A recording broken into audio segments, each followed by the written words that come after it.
How to add a table with Canva. Hey guys, today I'm going to show you how to add a table in Canva. Okay, you're going to go to Elements and you are going to type in table. Okay, and you will see all the options here at See All. Right, so there's a lot of options. We're just going to pick a nice simple one.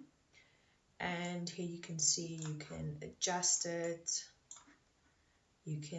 You see the plus, you can add more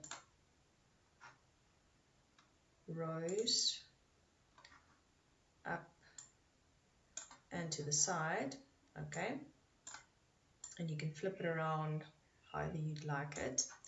Then you're going to click on the whole table, right? Then you can see here in the corner you can change the border,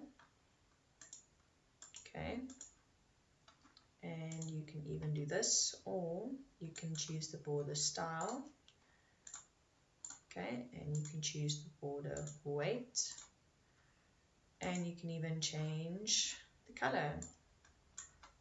Okay, cool. There we go, nice and easy. Okay, cool. Happy to help you guys. Please don't forget to subscribe, like, and leave a comment. And don't miss out on the next video for more amazing tips with Canva.